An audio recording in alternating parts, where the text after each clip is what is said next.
Assalamualaikum warahmatullahi wabarakatuh. Waalaikumsalam warahmatullahi wabarakatuh. Kami dari kelompok 1 ingin mempresentasikan tentang hakikat pendidikan kewarganegaraan yang akan mohon perkenalkan diri. Saya moderator Yuliam Daroza dan rekan saya berikutnya Patri Saprial dan Priska Azhara dan Nopal Huda dan Muhammad Raifatsa dan Chandri Walesa. Selanjutnya materi akan disampaikan oleh rekan saya Patri Saprial. Waktu tempat kami persilahkan. Apa yang dimaksud dengan hakikat pendidikan kewarganegaraan? Pendidikan kewarganegaraan adalah mata pelajaran yang amat penting yang untuk diajarkan bagi warga negara, karena pendidikan kewarganegaraan merupakan suatu program pendidikan yang harus dibekali untuk peserta didik dalam berperan aktif dalam kehidupan bermasyarakat maupun bernegara.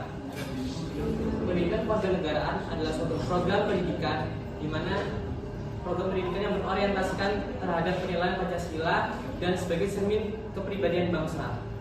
Secara epistemologi, pendidikan kewarganegaraan terdiri dari dua kata, yaitu ada kata pendidikan dan kewarganegaraan. Pendidikan sendiri memiliki arti adalah suatu upaya secara sadar dan terkendali untuk mencerdaskan kehidupan bangsa dan bernegara dan moral bangsa, dan menanamkan jati diri serta sebagai landasan hakikat dan sebagai landasan hak dan kewajiban berbangsa dan bernegara. Lalu kewarganegaraan sendiri memiliki arti suatu hal ikhwal yang berkaitan tentang kewarganegaraan.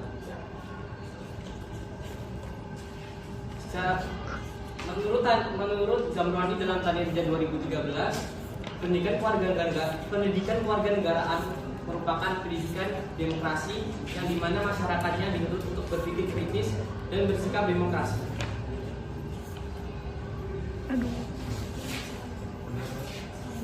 Selanjutnya akan disampaikan oleh Priska Azhara.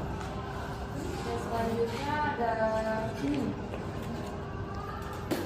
1975 mata pelajaran pendidikan kewarganegaraan negara diganti dengan pendidikan moral Pancasila. Yang selanjutnya pada tahun 1994 pendidikan moral Pancasila diganti dengan pendidikan Pancasila dan kewarganegaraan atau PPKN. Dan selanjutnya ada perkembangan berikutnya dengan kekuatannya Undang-Undang Nomor 20 Tahun 2003 tentang Sistem Nasional, maka PPKN diganti dengan Pendidikan Kewarganegaraan PKN. Dan selanjutnya pada tahun 2006 kurikulum berbasis kompetensi mengalami perubahan menjadi kurikulum tingkat satuan pendidikan KTSP. Selanjutnya akan disampaikan oleh Nopal Huda. Bagaimana tujuan dan fungsi dari pendidikan kewarganegaraan? Secara epistemologis, pendidikan kewarganegaraan dikembangkan dalam tradisi citizenship education yang tujuannya sesuai dengan tujuan nasional negara. Pasal 35 UU Nomor 12 Tahun 2012 tentang pendidikan tinggi pendidikan kewarganegaraan dimaksudkan agar peserta didik memiliki rasa kebangsaan dan cinta tanah air. Menurut Abdul Aziz Wahab dan Sapria 201, tujuan pendidikan kewarganegaraan adalah untuk membentuk warga negara yang baik. Fungsi dapat membantu siswa untuk memahami hak dan kewajiban mereka sebagai warga negara, dapat membentuk karakter yang lebih baik dan bertanggung jawab.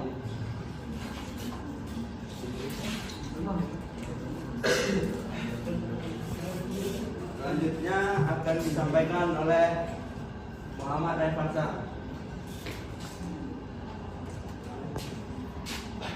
Sebagai warna pengembangan potensi siswa untuk bertingkah laku baik bagi siswa yang sudah mempunyai sikap dan perilaku. Selanjutnya sebagai wahana perbaikan yang dapat memperkuat pendidikan nasional untuk bisa bertanggung jawab terlebih dalam mengembangkan potensi siswa yang lebih bermartabat. Yang ketiga sebagai wahana penyaring yang dapat menyaring budaya bangsa negara sendiri dan bangsa lain yang tidak sesuai dengan nilai-nilai karakter.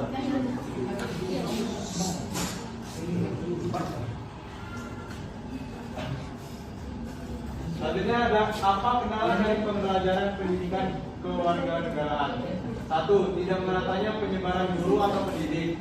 Hal ini tentu menjadi faktor utama karena Indonesia sendiri memiliki pulau dan juga daerah yang banyak, sehingga terdapat daerah yang masih kekurangan tenaga pendidik atau guru. Contohnya seperti di Kalimantan Utara dan Papua. Yang kedua, kualitas guru atau pendidik. Tentunya guru juga harus memiliki kualitas yang bagus. Pendidik yang belum memiliki 4 kompetensi: profesional, pedagogik, sosial, dan kepribadian. Metode pembelajaran yang kurang kreatif. Selanjutnya yang akan disampaikan oleh Chandri Waresa. Yang pertama ada pendidikan kewarganegaraan masih dominan aspek kognitif. Sejak Orde Lama kemudian Orde Baru hingga pasca reformasi pendidikan kewarganegaraan belum menunjukkan peran optimal dalam pembangunan karakter bangsa, sehingga pada pendidikan kewarganegaraan ini seringkali menuai kritik dari berbagai pihak kalangan akademisi, pemerintah, masyarakat awam. Pada jatuhnya rezim Orde Baru pada tahun 1998, program P4 ternyata dihapus di dalam kurikulum pendidikan karena program tersebut hanya digunakan sebagai alat untuk mempertahankan kekuasaan. Dan yang kedua, penguasaan kompetensi guru pendidikan kewarganegaraan masih kurang. Di Indonesia pada dasarnya pendidikan kewarganegaraan memiliki peran dan juga tanggung jawab yang besar demi terbangunnya karakter bangsa. Namun selama ini selalu mengalami kendala. Kualitas guru menjadi salah satu permasalahan utama yang dihadapi oleh pendidikan kewarganegaraan dalam membangun karakter peserta didik. Baik, rekan, kita sekarang masuk pada dalam sesi pertanyaan. Apakah ada yang ingin bertanya?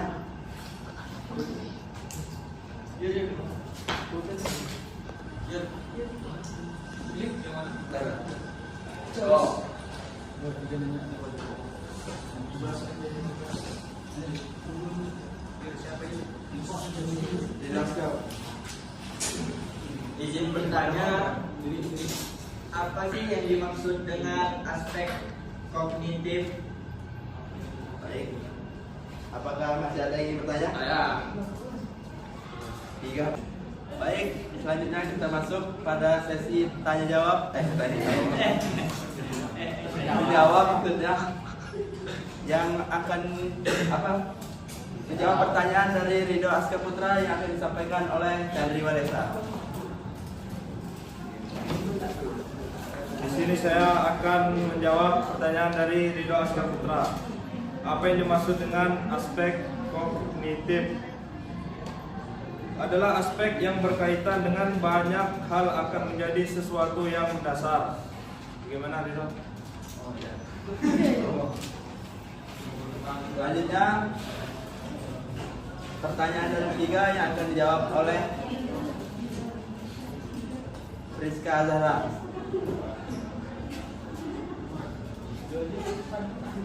Pendidikan demokrasi yang bertujuan untuk mendidik generasi muda menjadi warga negara yang demokratis dan partisipatif. Gimana? Pendidikan demokrasi itu maksudnya gimana? Gimana? Apa enggak? Pendidikan demokrasi Indonesia.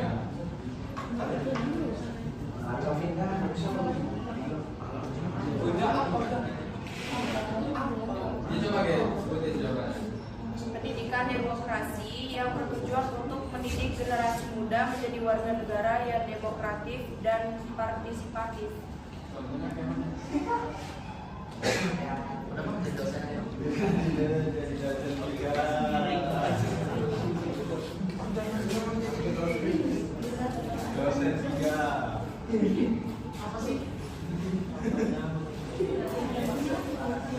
Oke, baik, di sini saya akan menjawab pertanyaan dari Vika. Jadi contohnya ini seperti Contohnya seperti dosen inilah memberikan pelajaran PPKN kepada kita biar kita tahu bahwa di Indonesia ini merupakan banyak hukum yang harus kita pelajari.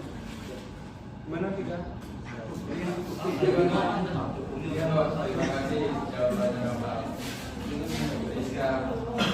Selanjutnya pertanyaan dari Najwa yang akan disampaikan oleh Bapak Huda. Oke, baik, saya akan menjawab pertanyaan dari Najwa. Jadi yang ditanya Najwa adalah jika tidak ada mata pelajaran PPKN di sekolah akan terjadi seperti apa sekolah tersebut. Nah, baik, di sini akan saya menjawabnya. Akan terciptanya kehidupan bermasyarakat, berbangsa dan bernegara yang tidak beraturan dan memicu kehancuran sebab PPKN memuat materi kewarganegaraan. Contohnya kehancuran seperti saling bertengkar satu sama lain cuma masalah sepele, perdebatan, mungkin karena di perkuliahan lah salah kata atau mungkin apa gitu. Pegang sih.